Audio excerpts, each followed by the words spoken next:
Tonight is different. Can you feel it? The barrier is thin.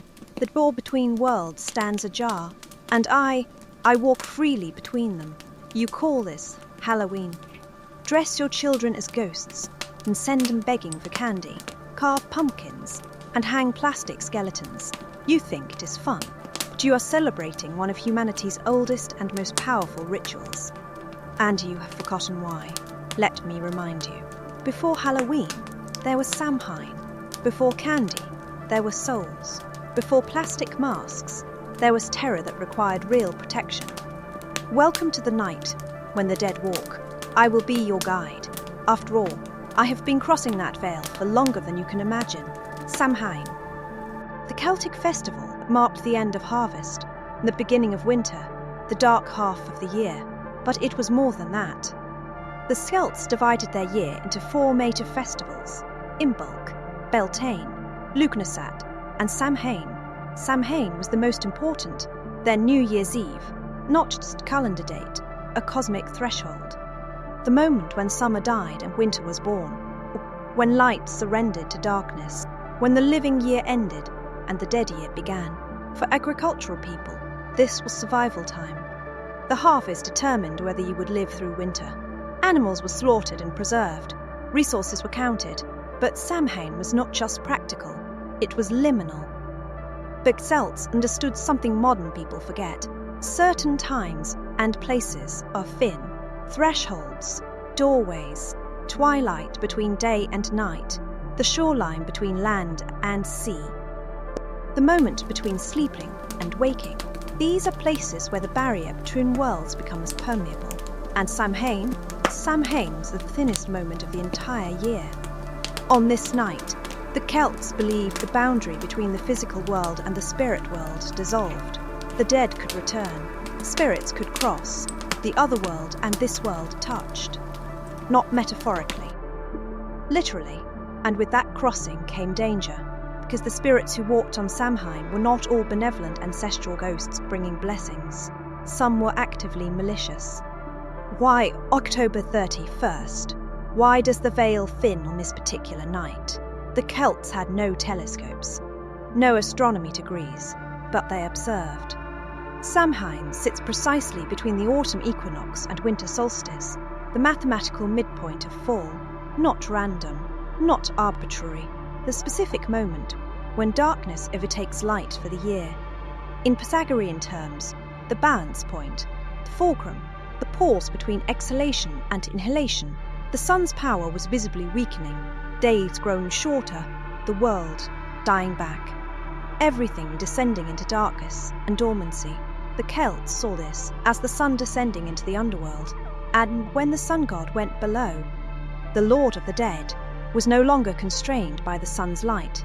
Donn walked the earth freely, and with him came all the creatures of the underworld, ghosts, fairies, the owl sea, shapeshifters. The Sla, all the beings that lived in the spaces between, all the spirits that waited for this single night when the door stood open. I understand the veil intimately. Cats have always been liminal creatures. We see the dead. We walk between worlds. We exist in thresholds. On Samhain, everyone could see what I see every night. And most of them were absolutely terrified. Samhain had its own specific monsters, not generic ghosts, particular entities with names, forms, purposes. Let me introduce you. The Puka, a shapeshifter, sometimes helpful, sometimes malicious. Required offerings from the harvest, or it would curse your fields.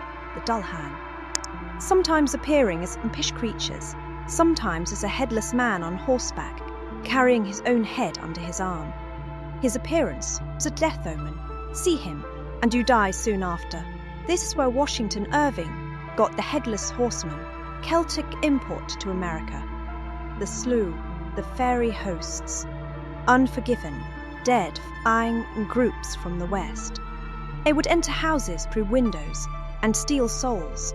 This is why windows on western walls were kept shuttered. Samhain night, the lady, Gwyn, a headless woman dressed in white, who chased anyone foolish enough to wander alone at night, always accompanied by a black pig, These were not bedtime stories to scare children. These were real threats that required real protection.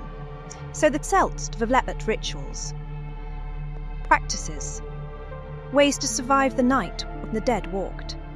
If you could not stop the spirits from crossing, you had to protect yourself. The bonfires. Every family's half-fire would be allowed to burn out. Then Druid priests would light a massive community bonfire using a friction wheel. This was sacred fire, purifying, protecting. The fires were believed to help the weakening sun on its journey through the underworld, human assistance for cosmic survival. Then each family would take coals from this sacred fire home to relight their hearths. And how did they carry those coals? In carved turnips, the original jack-o'-lanterns. Hollowed-out turnips with faces carved into them and hot coals placed inside. Not cute, not decorative. These were lanterns to ward off evil spirits while transporting sacred fire through dangerous night. Pumpkins came much later in America, where turnips were scarce, but pumpkins abundant. Costumes. Disguises were not for fun, they were survival strategy. If malevolent spirits walked the earth, you needed to either blend in with them or confuse them. So Celts dressed as animals, as ghosts, as the creatures themselves.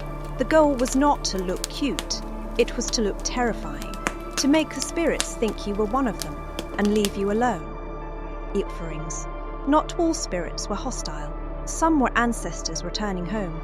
So families would leave food and drink outside their doors, set places at the table for dead relatives, an offering of appeasement for malicious spirits, an offering of welcome for beloved dead.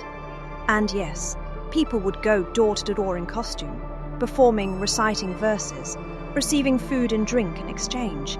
Some say this was imitating the spirits going door to door, demanding tribute. Others say it was people collecting offerings on behalf of the spirits. Either way, trick-or-treating is older than you think, and originally, the trick was not a prank. It was a legitimate threat from the spirit world. Christianity tried to erase Samhain repeatedly. For centuries, they failed. In the 8th century, Pope Gregory III declared November 1st All Saints' Day, a Christian feast to honor martyrs and saints. The placement was strategic. Absorb Samhain, redirect devotion, eventually replace the pagan festival entirely. It did not work. So in the 9th century they tried again. November 2nd became All Souls' Day, when the living pray for all the dead, a Christian version of honoring ancestors, a sanctioned way to acknowledge the dead. But the powerful symbolism of the traveling dead was too basic to human psyche to be satisfied with abstract theological feast. People kept celebrating Samhain, just called it something else.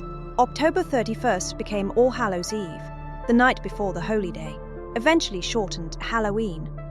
Then, just Halloween. The name changed. The customs did not. The church branded Celtic supernatural entities as demons. The otherworld became hell. Druids became devil worshippers. The old gods diminished to fairies and leprechauns, but the practices continued. Bonfires, costumes, offerings, divination, the thin veil, all the things that made Samhain powerful just persisted, with Christian varnish over pagan truth. Then, 19th century, Irish and Scottish immigrants fled to America and brought their Halloween traditions with them. And from America, through cultural dominance, Halloween spread back across the world. The festival the church could not kill became global. So here we are, modern Halloween. You carve pumpkins without knowing they were turnips. You wear costumes without knowing they were spirit disguises. You trick-or-treat without knowing you are imitating souls demanding tribute. You light jack-o'-lanterns without knowing they once carried sacred fire. But look closer, look at what survived. The dates, October 31st, still the threshold. Still Samhain. Even if you call it Halloween, the fire, every lit jack-o'-lantern, echoes those sacred bonfires, every candle in a window, the costumes, you are still disguising yourself, still crossing the line between human and other. The offerings, trick-or-treat is still spirits demanding food, just smaller, colder, with more chocolate. The dead, You hang skeletons, dress as ghosts. Fill your yards with tombstones. You are still acknowledging that on this night, the dead are present. The church tried to bury Samhain. Capitalism tried to commercialize it into meaninglessness. The bones remain, the truth persists, because some truths are too fundamental to erase. The barrier between living and dead is not absolute. There are threshold times when it thins. The dead do not simply vanish. They exist in adjacent space, and one night a year, that space touches ours.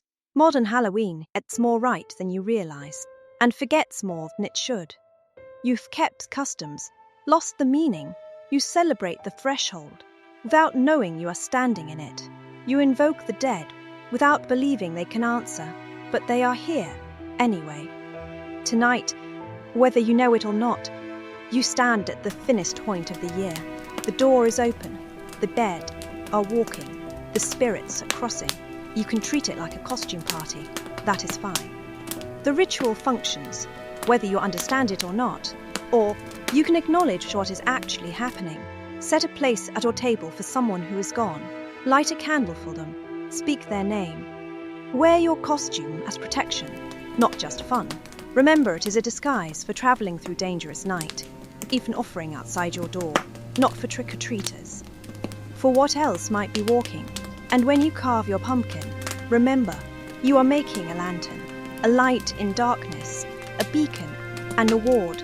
The veil will thicken again tomorrow. The door will close. The dead will return to their proper realm. But for tonight, we stand together in the liminal space, the living and the dead, the ancient and the modern, the forgotten and the remembered. Happy Samhain, cosmic travelers. May your fires burn bright. May your costumes protect you. May your ancestors find their way home. May you respect the threshold you are standing in. And may you remember, every Halloween, you are celebrating something far older and stranger than you know. The veil is thin tonight. Walk carefully. Some of us will be watching. Until the veil thins again. Until the dead walk once more. Until Samhain returns.